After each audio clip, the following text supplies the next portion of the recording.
안녕하십니까. 코로나19 통합뉴스룸 5시 뉴스입니다. 고위공직자범죄수사처가 이른바 고발 사주 의혹 사건과 관련해 윤석열 전 검찰총장을 피의자 신분으로 입건하고 본격 수사에 나섰습니다. 이 고발장 접수 일주일도 안 된 시점인데 관련자들에 대한 압수수색에 나서는 등 수사에 속도를 내고 있습니다. 이재희 기자가 보도합니다. 고위공직자범죄수사처가 이른바 고발사주 의혹으로 고발된 윤석열 전 검찰총장과 손준성 대구고검 인권보호관을 어제 피의자 신분으로 입건했습니다. 윤 전 총장 등에겐 직권남용 권리행사 방해, 공무상 비밀누설, 개인정보보호법 위반, 공직선거법 위반 등 4가지 혐의가 적용됐습니다. 공수처는 해당 사건에 공제 13호 번호를 부여하고 오늘 전격 압수수색에 나섰습니다. 오전 9시 반쯤부터 수사 3부 소속 검사 5명과 수사관들이 손 검사와 주요 사건 관계인인 국민의힘 김웅 의원의 사무실과 자택 등 5곳을 동시에 찾아 압수수색을 진행했습니다. 손 검사는 윤 전 총장 재직 시절이던 지난해 총선을 앞두고 범여권 인사들에 대한 고발을 김웅 의원에게 사주했고 김 의원은 이를 당 법률지원단에 전달했다는 의혹을 받고 있습니다. 공수처는 지난 6일 이뤄진 시민단체 고발에 따라 이번 수사에 착수했다고 밝혔습니다. 이례적으로 빠른 수사라는 지적에 대해선 국민적인 관심이 높았고 증거 훼손 우려가 커 시급히 확보해야 한다고 판단했다고 설명했습니다. 한편 김오수 검찰총장 지시로 고발사주 의혹에 대해 진상조사 중인 대검찰청 감찰부는 공수처 수사와 중첩되지 않는 범위에서 절차대로 조사를 하겠다며 공수처 요청이 있으면 최대한 협조하겠다고 밝혔습니다. 박범계 법무부 장관은 대검이 진상조사를 신속하게 진행하고 있다면서 검찰과 공수처의 긴밀한 협력을 당부했습니다. KBS 뉴스 이재입니다. 공수처가 윤석열 전 총장을 피의자로 입건한 데 대해서 아직 윤 전 총장 측의 공식 반응은 나오지 않고 있습니다. 국민의힘은 오늘 공수처의 수사에 대해서 불법 압수수색으로 야당을 탄압한다고 반발했고 민주당은 수사에 협조하라고 촉구했습니다. 강푸른 기자가 보도합니다. 윤석열 전 총장 측은 공수처가 윤 전 총장을 피의자 신분으로 입건한 데 대해 조금 전 공식 입장을 밝혔습니다. 캠프의 윤희석 대변인은 제1야당의 가장 강력한 대선 후보에 대한 유례없는 탄압이라고 말했습니다. 어떠한 증거도 없이 정치적 이해관계에 따라 국가 사법행정력을 이런 식으로 휘둘러도 되냐고 윤희석 대변인은 전했습니다. 윤 전 총장 입건 소식에 국민의힘은 공수처가 정권 보위와 야당 탄압을 위한 괴물 공수처였다고 비판했습니다. 허은하 수석 대변인은 구두 논평을 통해 이름을 정권 보위처로 바꾸라고 지적했습니다. 특히 친정권 시민단체의 고발에 맞춰 기다려다는 듯이 사흘 만에 입건을 하고 이미 죄가 성립된 것처럼 온갖 죄목을 늘어놓고 있다면서 정치 공작의 뻔한 패턴이라고 주장했습니다. 앞서 국민의힘 김웅 의원의 국회 사무실이 압수수색을 당한 데 대해서도 국민의힘은 모략극에 가까운 불법 압수수색이라고 강하게 반발했습니다. 민주당은 김웅 의원 자신과 국민의힘이 자초한 일이라며 기억 안 난다는 말 대신 진상규명에 나서라고 촉구했습니다. 민주당 이소영 대변인은 더 이상 가당치 않은 야당 탄압을 운운하지 말고 수사에 협조하고 진실을 밝히라고 촉구했습니다. KBS 뉴스 강푸른입니다. 민주당은 이번 주말 64만 명이 참여 대상인 1차 국민선거인단의 투표 결과를 발표합니다. 국민의힘 후보들은 국민 면접을 이틀째 이어갑니다. 송낙규 기자가 보도합니다. 이재명 후보는 코로나 대유행이 진정되기 전까지 임대료를 연체한 소상공인에 대해 지원하겠다고 공약했습니다. 코로나 팬데믹이 진정되기 전까지는 임차 상인의 임대료 연체로 인한 계약 해지, 갱신 거절, 강제 퇴거를 금지하겠습니다. 의원직 사퇴라는 배수진을 친 이낙연 후보는 고발 사주 의혹과 관련해 긴급 기자회견을 열었습니다. 국정조사를 요구해도 모자랄 판에 셀프 조사를 한다면 어느 국민이 신뢰하겠습니까? 특검과 국정조사에 나서기를 요구합니다. 민주당은 이번 주말 대구 경북, 강원 경선과 함께 슈퍼위크라 이름 붙인 1차 국민선거인단 개표 결과를 공개하는데 이번 주까지 선거인단의 30% 정도의 표심이 확인되는 셈이어서 경선의 분수령이 될 전망입니다. 국민의힘은 어제에 이어 이틀째 대선 후보들에 대한 국민 면접을 진행했습니다. 윤석열 후보는 고발 사주 의혹과 자신은 무관하다는 입장을 거듭 강조했습니다. 자신의 지역구인 대구를 찾은 홍준표 후보는 민주당 이재명 후보를 비판했습니다. 이재명 경기도 차베스가 다시 집권을 하게 되면 이 나라는 거들납니다. 나라가 모라토리움 상태로 갈 수도 있습니다. 유승민 후보는 국민의힘 지지세가 약한 광주에서 지지를 호소했고 최재형 후보는 조부가 다녔던 춘천구를 찾았습니다. 국민의힘은 다음 주 수요일 당원 20%, 일반 국민 80% 비중의 여론조사를 통해 현재 12명의 후보를 8명으로 압축합니다. KBS 뉴스 송락규입니다. 최근 네이버, 카카오 같은 온라인 플랫폼 기업들이 문어발식 사업 확장을 이어가고 있다는 지적이 나오고 있는데요. 공정위가 오늘 이들 기업들에 대한 우려와 함께 감시 의지를 드러냈습니다. 김영민 기자입니다. 거대 플랫폼을 발판으로 쇼핑과 금융, 모빌리티, 대리운전 등 이른바 문어발식 확장을 이어온 네이버와 카카오 등 빅테크 기업. 최근 이를 두고 적절한 규제가 필요한 게 아니냐는 지적이 잇따랐는데 오늘 공정거래위원회가 입장을 내놨습니다. 온라인 플랫폼에 대한 우려가 크다며 집중 감시에 나서겠다는 겁니다. 조성욱 공정거래위원장은 오늘 한 간담회에서 플랫폼 기업으로 인해 생활은 편리해졌지만 부작용에 대한 우려가 커지는 상황이라는 기본 입장을 밝혔습니다. 조 위원장은 입점 업체에 새로운 기회를 부여하지만 동시에 불공정 행위가 있을 수 있고 소비자 측면에서는 더 많은 선택지가 주어지지만 피해 사례도 늘고 있다고 평가했습니다. 이를 해결하기 위해 공정위는 전담팀을 두고 플랫폼에서의 경쟁 제한 행위를 집중 감시하겠다고 밝혔습니다. 심사 지침도 제정해 법 위반을 예방하겠다며 빅테크 감시 강화 방향을 예고했습니다. 앞서 김재신 공정위 부위원장도 전방위 규제 의지를 나타냈습니다. 김 부위원장은 온라인 플랫폼 사업자가 자사에 유리하게 검색 알고리즘을 조정할 가능성을 배제할 수 없다고 강조했습니다. 또 플랫폼 기업의 가맹 택시에 배차를 몰아주었다는 신고도 접수돼 관련 조사가 진행 중이라고 밝혔습니다. 이 같은 공정위의 감시 강화 입장은 그동안 혁신의 상징이었던 플랫폼 기업이 이제는 오히려 공정 경쟁을 저해야 한다는 판단이 섰기 때문으로 분석됩니다. 이런 가운데 온라인 플랫폼 공정화법 등 플랫폼 견제법 약 10건이 국회에 발의돼 빅테크 규제 논의는 정치권에서도 본격화되는 분위기입니다. KBS 뉴스 김영민입니다. 고승범 금융위원장이 오늘 KB와 신한, 우리, NH, 하나 등 5대 금융지주 회장과 처음 간담회를 열고 가계부채 관리를 강화해달라고 당부했습니다. 고 위원장은 특히 추석 이후 상황을 보면서 추가로 보완 대책을 마련하려고 한다면서 실무적으로 20가지에서 30가지 방안을 면밀히 보고 있다고 밝혔습니다. 오늘 코로나19 신규 확진자는 1,892명으로 수도권 중심 확산세가 잡히지 않는 모습입니다. 정부는 추석 연휴 이후 전국적으로 유행이 번질까 우려하고 있는데요. 또 최근 유효기간 지난 백신을 5접종하는 사례가 잇따르자 방지 대책을 내놓고 재접종도 실시하기로 했습니다. 민정희 기자입니다. 코로나19 신규 확진자는 1,892명. 추석 연휴를 한 주 앞두고 국내 감염의 74%가 수도권에서 확인됐습니다.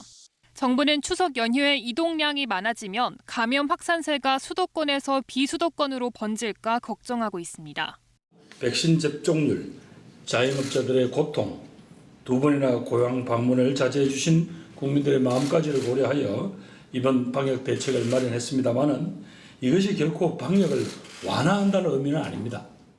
4차 유행이 길어지면서 비수도권 병상 가동률은 점차 올라가고 있습니다. 울산의 위중증 환자 병상 가동률은 75%에 달하고 대전과 충남은 중등증 병상 가동률이 지난 2주간 70%를 넘었습니다. 방역당국은 이에 따라 비수도권 의료기관에 위중증 환자 병상 146개 등 코로나19 전담 치료 병상을 확보하라는 행정명령을 내렸습니다. 추석 연휴 기간 동안 수도권의 인구의 이동량 증가와 전파 가능성을 고려할 때 비수도권의 환자 증가에도 미리미리 대응할 것이 필요하고 생각하고 있습니다. 한편 최근 유효기한이 지난 백신을 접종하는 5접종 사례가 잇따라 확인된 것에 대해 방역당국이 방지 대책을 마련했습니다. 백신 상자 외부뿐만 아니라 내부와 측면에도 해동 후 유효기한이 명시된 스티커를 추가로 붙이고 의료기관의 접종실과 대기실에 오늘의 백신 안내문을 붙이도록 했습니다. 유효기한이 지난 백신을 맞은 사람은 다시 접종하기로 했는데 화이자는 21일, 모더나는 28일 뒤 재접종할 계획입니다. 방역당국은 5접종 여부가 불확실한 경우 재접종을 권고하되 접종 대상자가 거부해도 접종력은 인정하겠다고 밝혔습니다. KBS 뉴스 민정입니다. 올해 2분기보다 카드를 더 쓰면 일정 부분을 환급해주는 이른바 카드 캐시백 제도가 다음 달부터 시행됩니다. 배달 앱을 통해 음식을 주문하면 환급해주는 비대면 외식 쿠폰 사용도 오는 15일부터 재개됩니다. 보도에 조정인 기자입니다. 올해 2분기보다 카드를 더 사용하면 일부를 돌려주는 이른바 카드 캐시백이 다음 달 시행될 예정입니다. 기획재정부는 상생소비지원금이라는 이름으로 시행되는 카드 캐시백 제도를 다음 달 소비분부터 적용할 수 있도록 관계부처와 논의하고 있다고 밝혔습니다. 카드 캐시백은 신용카드 한 달 사용 금액이 지난 2분기 월 평균 사용 금액보다 3% 이상 많으면 더 쓴 금액의 10%를 돌려받는 제도입니다. 10월과 11월 2달간 시행을 목표로 정부는 추석 이후 구체적인 내용과 신청 절차 등을 발표한다는 계획입니다.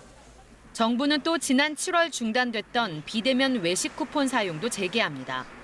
이에 따라 오는 15일부터 배달 앱을 통해 2만 원 이상 음식을 4번 주문하면 1만 원을 환급받게 됩니다. 카드사 홈페이지 앱에서 참여를 신청할 수 있으며 기존에 참여했던 700만 명의 누적 실적은 그대로 이어서 적용됩니다. 카드사별로 하루 최대 2번까지, 간편 결제는 응모카드와 연계된 경우면 실적으로 인정됩니다. 200억 원의 예산이 배정된 이번 사업은 선착순으로 환급되고 예산이 소진되면 종료됩니다. KBS 뉴스 조정인입니다. 경기도 이천시 백사면에 있는 한 물류창고 건설 현장에서 20대 중국 동포 노동자 A씨가 20m 높이에서 추락하는 사고가 났습니다. 사고는 어제 오후 3시 40분쯤 일어났는데 A씨는 인근 병원으로 옮겨졌지만 결국 숨졌습니다. 사고 당시 A씨는 건물 지붕 위에 패널을 부착하기 위해 사전 작업을 하고 있었던 것으로 전해졌습니다. 경찰 관계자는 사고 당시 A씨가 별도의 안전고리를 착용하지 않은 상태였다며 고리를 착용하고 작업을 시작했다는 증언도 있어 조사하고 있다고 밝혔습니다. 이 쇼트트랙 선수에게 성범죄를 저지른 혐의로 재판에 넘겨진 조재범 전 국가대표 코치가 항소심에서 징역 13년을 선고받았습니다. 조 전 코치는 2심에서 합의하에 관계를 맺었다며 말을 바꿨지만 법원은 2차 가해라고 지적하고 1심보다 형량을 늘렸습니다. 장혁진 기자가 보도합니다. 조재범 전 코치는 당초 성범죄 혐의에 대해서는 전면 부인해왔습니다. 폭행을 인정하지만 그 이후에 그런 어떤 성적인 부분은 없었다는 점을 저희는 1차 조사 때도 다 밝혔고 1심에서 징역 10년 6개월을 선고받은 뒤 2심부터는 합의하에 성관계를 맺었다라며 말을 바꿨습니다. 항소심 재판부는 조 전 코치의 주장을 받아들이지 않고 형량을 올려 징역 13년을 선고했습니다. 법원은 피해자와 주고받은 문자 메시지를 보면 조 전 코치가 비정상적 관계를 강요한 것이지 호감을 가진 사이로 보이지 않는다라고 판단했습니다. 조 전 코치의 항소심 진술 번복은 2차 가해라고 지적하면서 이 사건 유일한 증거인 피해자 진술은 구체적이고 명료해 신빙성이 있다고 봤습니다. 재판부는 또 3년에 걸쳐 강간과 추행 등 모두 27차례에 걸친 성범죄를 저질러 죄질이 가볍지 않다며 피해자는 믿고 의지해야 할 지도자로부터 범행을 당해 상당한 정신적 충격과 고통을 받았을 것이라고 밝혔습니다. 조 전 코치는 평창 동계올림픽 개막 직전까지 심석희 선수를 선수촌 등에서 성폭행하거나 강제추행한 혐의로 재판에 넘겨졌습니다. 심 선수 측은 선고 직후 다행스럽다는 입장을 밝혔습니다. 1심보다는 형이 더 높아진 것에 대해서 매우 재판부에 감사하고 있습니다. 중대한 범죄라는 것이 명확하게 확인된 점이 가장 보람된 일이라고 생각합니다. 조 전 코치는 이번 성범죄 판결과 별개로 심 선수를 상습 폭행에 다치게 한 혐의로 징역 1년 6개월형이 확정됐습니다. KBS 뉴스 장혁진입니다. KBS 이사직에서 해임됐던 강규형 명지대 교수가 해임 처분에 불복해낸 소송에서 최종 승소했습니다. 대법원 특별 2부는 강 전 이사가 해임 처분을 취소해달라며 문재인 대통령을 상대로 낸 소송 상고심에서 본안 심리 없이 원고 승소로 판결한 원심을 확정했습니다. 강 전 이사는 2015년 9월 KBS 이사에 임명됐지만 업무 추진비 320여만 원을 유용했다는 의혹으로 2017년 12월 말 해임됐습니다. 재판부는 원고가 업무 추진비 일부를 부당 집행했다는 등의 사실만으로 임기 만료 전에 해임될 정도로 이사의 적격을 상실했다고 보기 어렵다고 판단했습니다. 대낮에 금은방에서 물건을 훔친 절도범들이 경찰에 붙잡혔습니다. 이들은 15살 중학생들이었는데 신분증을 도용해 렌터카를 빌려 타고 4박 5일 동안 전국을 돌아다니기까지 한 것으로 드러났습니다. 박성원 기자가 보도합니다. 한 남성이 금은방 주인과 잠시 얘기를 나누는가 싶더니 갑자기 진열대에서 물건을 집어들고 달아납니다. 주인이 쫓아가 보지만 역부족입니다. 절도범은 차를 타고 기다리던 또 다른 남성과 함께 달아났습니다. 물건 갖고 절로 내치갖고 저 다이소 아래로 내쳐갖고 저쪽 아래다가 15살짜리가 차 대기하고 있었던 거 같아. 렌트카. 이들은 강원도 원주에서 절도를 한 지 3시간 만에 경기도 가평에서 경찰에 붙잡혔습니다. 당시 이들은 현금 400여만 원을 갖고 있었습니다. 그 사이 훔친 물건을 현금화했던 겁니다. 경찰 조사 결과 이들은 15살 동갑내기 중학생이었던 것으로 드러났습니다. 이들의 범행이 시작된 건 이달 4일이었습니다. 경기도 수원의 렌터카 업체에서 신분증을 도용해 차를 빌렸습니다. 이후 4박 5일 동안 강원도 강릉과 원주를 거쳐 다시 경기도 가평까지 갔습니다. 국토를 동서로 오가며 500km를 운전한 겁니다. 이들은 현재 절도와 무면허 운전 등의 혐의로 경찰서 유치장에 수감돼 있습니다. 그럼 도망가다 그러니까 그렇죠. 지네 동네에도 가면 안 되고 그러니까. 이들은 용돈이 필요해서 범행을 저질렀다고 경찰에 진술했습니다. 경찰은 앞으로 정확한 범행 경위와 또 다른 범죄를 저지르진 않았는지 조사할 계획입니다. 경찰은 피의자들의 나이가 너무 어린 점 등을 참고해 구속영장 신청을 신중하게 검토하고 있다고 밝혔습니다. KBS 뉴스 박성훈입니다. 최근 반려동물로 인한 화재가 급증하고 있습니다. 주인이 출근한 빈집에서 화재가 발생했는데 이 원인은 반려묘로 인해 작동한 전기 레인지 때문이었습니다. 반려동물이 있는 집에서는 전열기기 관리에 각별한 주의가 필요해 보입니다. 김영록 기자가 취재했습니다. 주방에 설치된 전기 레인지 주변이 까맣게 탔습니다. 안방 곳곳에도 그을음이 가득합니다. 집주인이 출근한 사이 아무도 없는 빈집 주방에서 불이 시작됐습니다. 화재 원인으로 지목된 것은 집에 남아있던 반려고양이. 소방은 이 집에서 키우는 고양이가 주방에 있는 전기레인지 버튼을 누르면서 불이 났고 이 불이 바로 옆에 있는 플라스틱 통을 태우면서 더 커진 것으로 추정하고 있습니다. 고양이는 주방 가구 높이 정도는 쉽게 뛰어오를 수 있는 데다 고양이 발바닥이 닿을 경우 전기레인지가 켜지기 때문입니다. 고양이는 호기심이 많고 높은 곳으로 올라가는 것을 좋아하는 동물입니다. 패드에 습기가 많아 버튼 누름 인식이 잘 될 수가 있습니다. 이 같은 반려동물로 인한 화재가 급증하고 있습니다. 최근 3년간 화재 원인 조사 결과 지난 2019년 24건이던 반려동물로 인한 화재는 지난해 61건으로 무려 2.5배나 늘었습니다. 올해도 상반기에만 24건이나 반려동물로 인해 화재가 발생했습니다. 전문가들은 각별한 주의가 필요하다고 강조합니다. 전기레인지 위에 요즘 나오는 그 안전 매트나 덮개를 씌워서 보호하는 것도 그 화재 예방 차원에 도움이 되겠습니다. 특히 전기레인지 주변에는 간식 등 반려동물의 호기심을 자극할 수 있는 물건을 치워두고 외출 시에는 제품의 전원 코드를 뽑아두는 것이 안전하다고 당부했습니다. KBS 뉴스 김영록입니다. 코로나19 신규 확진자가 16만 명을 넘어선 미국이 의무 백신 접종 대상을 확대하는 고강도 대책을 내놨습니다. 직접 대책을 발표한 바이든 대통령은 백신을 맞지 않는 건 더 이상 자유가 아니라고 말했습니다. 워싱턴 이정민 특파원입니다.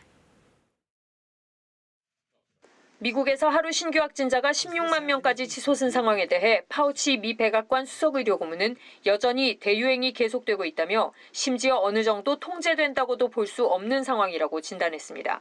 신규 확진자가 지금의 15분의 1 수준인 10,000명보다는 한참 아래로 내려가야 좀 편한 상황이 올 거라는 겁니다. 일부 지역의 응급실까지 포화 상태가 되며 의료 시스템 붕괴를 걱정해야 할 상황. 바이든 대통령은 아직 백신을 맞지 않은 미국인이 8천만 명에 달한다며 백신 접종 확대를 앞세운 고강도 대책을 발표했습니다. 우선 직원 100명 이상 민간 사업장 직원은 백신을 접종하거나 코로나19 검사를 매주 받도록 규정을 발표할 거라고 밝혔습니다. 미국 전체 근로자에 해당합니다. All employers with 100 or more employees that together employ over 80 million workers to ensure their workforces are fully vaccinated or show a negative test at least once a week. 1,700만 명의 의료 종사자는 물론 연방정부 직원, 연방정부와 거래하는 일반인에게는 아예 백신 접종을 전면 의무화하겠다고 밝혔습니다. 비행기를 탈 때 마스크를 착용하지 않을 경우엔 벌금을 2배로 올리겠다고도 했습니다. 바이든 대통령은 백신 접종은 더 이상 개인 자유의 문제가 아니라며 이번 조치로 몇 달 안에 백신 접종이 크게 늘 거라고 기대했습니다. 백신 추가 접종을 열흘 앞둔 미국 일부 지역에선 대규모 접종소가 다시 마련되기 시작했습니다. 개학 이후 늘어난 어린이 환자가 신규 감염자의 4분의 1에 육박한 가운데 학생 수가 60만 명에 달하는 LA는 12세 이상 학생들의 백신 접종 의무화를 추진 중입니다. 워싱턴에서 KBS 뉴스 이정민입니다. 미군의 아프가니스탄 철수 이후 처음으로 외국인들을 태운 민간 항공기가 카불 공항에서 이륙했습니다. 탈레반은 외국인 탈출은 용인했지만 내부적으로는 강압 통치를 이어가는 모습입니다. 두바이 우수경 특파원입니다. 줄지어선 승객들이 카타르행 비행기에 오릅니다. 미군이 아프가니스탄에서 철수한 이후 처음으로 카불 공항에서 외국인들을 태운 민간 항공기가 이륙했습니다. 미국과 캐나다, 독일 등 다양한 국적의 외국인이 탑승했으며 외신들은 100명 이상이 탑승한 것으로 전하고 있습니다. For the first time, there will be an international flight coming from Doha to Kabul, and it is a commercial flight or charter flight. 카불 공항을 떠난 외국인들은 카타르 도하에 무사히 도착했으며 탈레반은 곧 카불 공항이 정상 운영될 것이라고 밝혔습니다. لميدان دغه برخه سي زموږ قطري ورونو تخنیکارانو تخنیکی ټیم دلته کار کوي او خپل کار نهایت ته نږدې کړی د موږ د خوشاله یو خوښ یو چې دوی خپل کار بشپړ کړي او نهایت کې ان شاء الله د میدان قریب الوتنو ته کیږي او پرواز. 앞서 로이터 등은 탈레반이 외국인들이 카불 공항을 통해 아프간을 떠나는 데 동의했다고 보도한 바 있습니다. 하지만 탈레반은 내부적으로는 강압적인 통치를 이어가는 모습입니다. 남성으로만 이뤄진 내각 구성에 반대하는 시위대와 이를 취재하던 취재진에 탈레반이 무자비한 폭력을 가했다는 증언들이 나오고 있습니다. 탈레반은 이와 함께 계속 이어지는 시위와 관련해 앞으로 허가받지 않은 시위는 모두 금지하겠다고 경고했습니다. 또 여성들이 스포츠 경기를 하는 도중 얼굴이나 몸이 노출될 수 있다며 여성들의 스포츠 경기 출전도 금지하겠다고 밝혔습니다. 두바이에서 KBS 뉴스 우수경입니다. 영유아에게도 드물지 않게 나타나는 난청은 조기에 발견해 치료하는 게 중요한데요. 그래야 뇌 발달의 지연을 막고 올바른 언어 발달을 할 수 있기 때문입니다. 신민의 의학 전문 기자입니다. 뮤지컬 배우 지혜연 씨는 청각 장애인입니다. 난 변했어. 어제의 내가 아니야. 그토록 꿈꾸던 날들. 졸업 공연을 앞두고 소리가 점점 작게 들려 진료를 받은 결과 유전성 난청임을 알게 됐습니다. 다행히 인공와우를 이식받고 세상의 소리를 되찾았습니다. 제 목소리를 정확하게 들을 수 있는 거, 그게 정말 좋았어요. 난청은 조기 발견이 무척 중요합니다. 의사 표현이 서툰 영유아의 경우 치료 시기를 놓치면 뇌 발달이 지연될 수 있습니다. 생후 9개월에 난청을 발견한 루나는 얼마 전 인공와우를 이식받아 듣고 말하는 연습을 하고 있습니다. 언어 치료도 계속 하고 있고 약간 늦다 뿐이지 루나는 지금 인지든 모방인지든 다 하거든요. 생후 한 달 안에 모든 신생아들은 청각 선별 검사를 실시합니다. 귀 양쪽에 중등도 청력 손실이 있는 경우는 생후 6개월 이내에 보청기 착용을 시작해야 정상적인 언어 발달을 할 수 있습니다. 소리가 들어간다는 건 말을 배우는 것뿐만 아니라 이제 뇌 기능을 계속해서 발달시킬 수 있는 거니까 적절할 때 진단하고 조기에 보청기가 필요하면 빨리 하고 또 이제 인공화가 필요하다면 적절할 때 빨리 하는 것이 굉장히 중요할 것 같습니다. 신생아 청각 검사는 건강보험이 적용되고 3살 미만 영유아는 보청기 비용도 지원받을 수 있습니다. 청신경 손상이 아닌 소리가 달팽이관까지 전달되는 경로에 문제가 있는 경우는 약물이나 수술로 치료도 가능합니다. KBS 뉴스 신민혜입니다. 이어서 오늘의 주식 시황을 KB증권에서 전해드립니다. KB증권입니다. 전일 급락에 따른 개인과 기관의 반발 매수세가 유입되며 코스피 지수가 소폭 반등에 성공했습니다. 코스닥은 외국인이 사흘 만에 물량을 사들이면서 강보합권에서 장을 마쳤습니다. 오늘 코스피는 11.06포인트 상승한 3,125.76에 코스닥은 3.29포인트 오른 1,037.91에 마감됐습니다. 전일 미국 증시 주요 지수는 주간 실업지표가 개선됐다는 소식에도 델타 변이에 대한 우려가 지속되며 일제히 하락 마감했습니다. 반면 코스피는 개인과 기관의 동반 매수세가 유입되면서 소폭 오름세로 장을 마쳤습니다. 정부와 여당의 플랫폼 규제 우려에 급락세를 보였던 네이버와 카카오가 반등에 성공했고 LG전자는 애플카 부품 공급 기대감에 강세를 보였습니다. 또 롯데쇼핑이 한샘 인수에 참여한다는 소식에 상승 마감했고 에코프로비엠은 SK이노베이션과 대규모 공급 계약을 체결하며 12% 급등했습니다. 반면 크래프톤은 1개월 보호예수 물량이 해제되면서 6% 가까이 하락했습니다. 오늘 원달러 환율은 10전 내린 1,169원 10전에 거래를 마쳤습니다. 지금까지 KB증권이었습니다.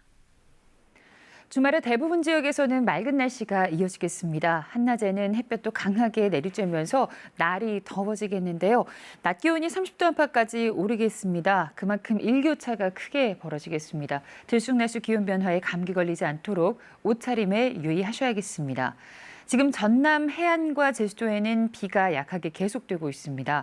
전남 남해안은 내일 새벽까지, 제주도는 내일 낮까지 비가 계속되겠는데요. 특히 제주도에는 최고 60mm가량의 많은 비가 내리는 가운데 벼락과 돌풍이 동반되는 곳이 있겠습니다. 그 밖의 지역에서는 고기압의 영향권에서 하늘이 대체로 맑겠습니다. 다만 대기가 습하고 밤사이 기온이 떨어지면서 중부 내륙을 중심으로 안개가 짙게 끼겠습니다. 내일 아침 기온은 서울이 20도 등으로 오늘과 비슷하겠습니다. 낮 최고 기온은 서울, 광주 29도, 청주, 대구 30도까지 오르면서 오늘보다 높겠습니다. 지금 14호 태풍 찬투가 발생을 했습니다. 아직까지 태풍의 진로가 유동적이기는 하지만 우리나라에는 주 중반에 영향을 줄 가능성이 있어 보입니다. 날씨였습니다. 코로나19 통합 뉴스룸은 7시 뉴스에서 이어집니다. 시청해주신 여러분 고맙습니다.